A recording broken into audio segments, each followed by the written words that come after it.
নমস্কাৰ, মোৰ চেনেল চাই থকাৰ বাবে ধন্যবাদ। মই আপোনালোকক আজি কেইবাটাও গুৰুত্বপূৰ্ণ খবৰ লৈ আহিছোঁ। কেন্দ্ৰীয় চৰকাৰ অৰ্থাৎ ৰাজ্য চৰকাৰ যিবিলাক কৰ্মচাৰী আছে সেইসকল কৰ্মচাৰীৰ DA বৃদ্ধিক লৈ কেইটামান গুৰুত্বপূৰ্ণ খবৰ আৰু আপোনালোকৰ DHS যিখন এক্সাম আছে সেইসকলৰ কাৰণে অতিকৈ গুৰুত্বপূৰ্ণ আৰু পেঞ্চন যিসকল পেঞ্চনৰ আশা কৰি আছে সেইসকলৰ কাৰণে ভিডিঅ'টো অতিকৈ গুৰুত্বপূৰ্ণ আৰু কেইটামান অতি গুৰুত্বপূৰ্ণ খবৰ লৈ আহিছোঁ। আপোনালোকে ভিডিঅ'টো চাই থাকক। ইয়াতে এটা সৰু ৰিকুৱেষ্ট, যদি মোৰ ভিডিঅ'টো প্ৰথমবাৰ চাই আছে প্লিজ মোৰ চেনেলটো ছাবস্ক্ৰাইব কৰি ল'ব এনেকৈ ভিডিঅ'বিলাক পাই থাকিবলৈ। Thank you. মই আপোনালোকক দেখুৱাব বিচাৰিছোঁ স্ক্ৰীনত, ইয়াতে 7th পে কমিশ্যন নতুন বছৰত কপাল ফুলিব চৰকাৰী কৰ্মচাৰী, ডাঙৰ সিদ্ধান্ত। কেন্দ্ৰীয় চৰকাৰৰ 7th পে কমিশ্যন 18 মাহৰ বয়কা DAক লৈ বিশাল সিদ্ধান্ত লোৱা হোৱাৰ সম্ভাৱনা। মই আপোনালোকক কি কৈছে মই দেখাবলৈ চেষ্টা কৰি আছোঁ। নতুন বছৰে লক্ষাধিক কেন্দ্ৰীয় কৰ্মচাৰী আৰু পেঞ্চনভোগীৰ বাবে ডাঙৰ খবৰ লৈ আহিব, কিয়নো মোদী চৰকাৰৰ কৰ্মচাৰীসকলৰ বাবে বাম্পাৰ সিদ্ধান্ত ল'ব বুলি ধাৰণা কৰা হৈছে। মই আপোনালোকক ইয়াৰ পিছৰ নিউজটো, ইয়াতে লেভেল 13 বা 14 কৰ্মচাৰীসকলে DAৰ এৰিয়াৰ পাব 1,44,200 টকাৰ পৰা 2,18,200 টকা পৰ্যন্ত। কৰ্মচাৰী সংগঠন আৰু চৰকাৰৰ ফালৰ পৰা আগন্তুক দিনত ইয়াক লৈ লোৱা হ'ব পাৰে সিদ্ধান্ত। সূত্ৰৰ খবৰ অনুসৰি সকলো ধন একেলগে নিদিলেও 3টা কিস্তিত দিব পাৰে কেন্দ্ৰই। এতিয়া অপেক্ষা কেতিয়া কেন্দ্ৰীয় কৰ্মচাৰীসকলে DA এৰিয়াৰ টকা পাব। যদি নিজে বা পৰিয়ালৰ কোনো সমন্বয় মোদী চৰকাৰৰ কৰ্মী হয় তেন্তে এই খবৰ অতিকৈ গুৰুত্বপূৰ্ণ। দীৰ্ঘদিন ধৰি কেন্দ্ৰীয় চৰকাৰৰ কৰ্মচাৰীসকলে বয়কা DAক লৈ দাবী কৰি আহিছে। আশা কৰা হৈছে যে নতুন বছৰত কেন্দ্ৰীয় চৰকাৰে কৰ্মচাৰীসকলৰ বাবে 18 মাহৰ বয়কা DAক লৈ কোনো সিদ্ধান্ত ল'ব পাৰে। কেন্দ্ৰীয় চৰকাৰৰ অধীনত কৰ্মচাৰীসকলৰ 18 মাহৰ বয়কা DAৰ দাবীক লৈ কেন্দ্ৰীয় চৰকাৰৰ কৰ্মচাৰী সংস্থাৰ ফালৰ পৰা কেবিনেট ছেক্ৰেটাৰীৰ সৈতে বৈঠক হয় ইতিমধ্যে। আশা কৰা হৈছে এই বিষয়বোৰক লৈ মন্ত্ৰীসভাৰ পৰৱৰ্তী বৈঠকত কোনো সিদ্ধান্ত গ্ৰহণ কৰা হ'ব পাৰে। কৰ্মচাৰীসকলৰ বিষয়টো এই বৈঠকত বিশেষভাৱে আলোচনা হ'ব বুলি জানিব পৰা গৈছে। মই আপোনালোকক দেখুৱাই আছোঁ। ইয়াৰ মাজতে কৰ্মচাৰীসকলৰ ফালৰ পৰা এমাহ ধৰি নানা বিষয়ত আলোচনা হৈছে, ফলত ইয়াক লৈ ইতিবাচক কোনো পদক্ষেপ কেন্দ্ৰীয় চৰকাৰে গ্ৰহণ কৰিব পাৰে। জানুৱাৰী 2023 কেন্দ্ৰীয় চৰকাৰৰ কৰ্মচাৰীসকলৰ DA 3 পৰা 4% বৃদ্ধি পাব বুলি অনুমান কৰা হৈছে। চৰকাৰৰ ফালৰ পৰা 18 মাহৰ DAক লৈ কোনো সিদ্ধান্ত গ্ৰহণ কৰা হ'ব পাৰে।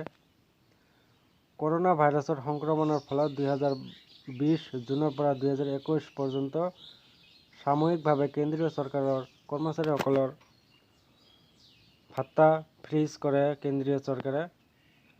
এই 1.5 বছৰে 11% DA বৃদ্ধি হোৱাৰ কথা। আদালতৰ ফালৰ পৰাও মানি লোৱা হৈছে যে কৰ্মচাৰীসকলৰ DAৰ ধন আবদ্ধ কৰা সম্ভৱ নহয়, এয়া কৰ্মচাৰীসকলৰ অধিকাৰ।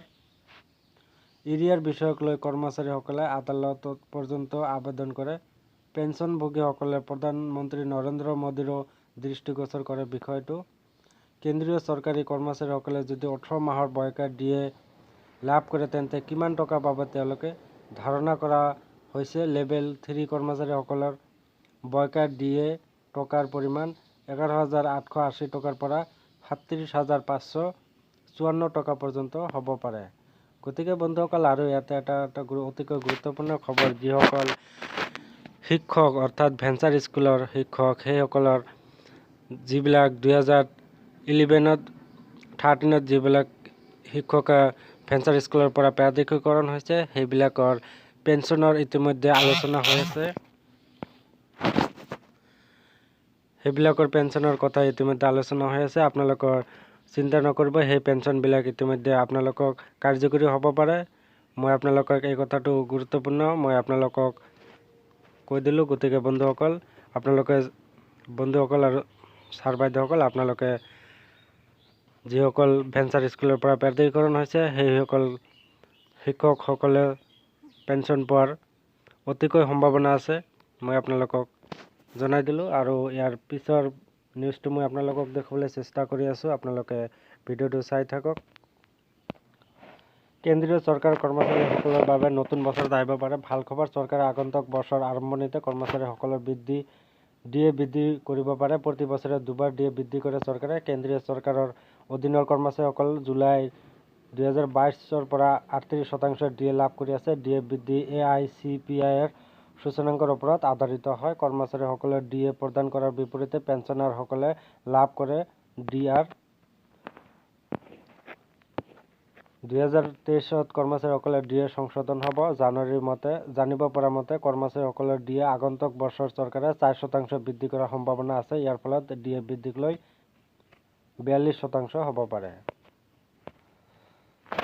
ইয়াতে আৰু পিছৰ নিউজটো মই আপোনালোকক দেখুৱাব খুজিছোঁ। যিসকল কেণ্ডিডেট DSS নন টেকনিকেল এক্সামৰ কাৰণে অপেক্ষা কৰি আছে, সেইসকলৰ এক্সাম ইতিমধ্যে ঘোষণা কৰা হৈছে। 22 জানুৱাৰীত অনুষ্ঠিত হ'ব ঘোষণা।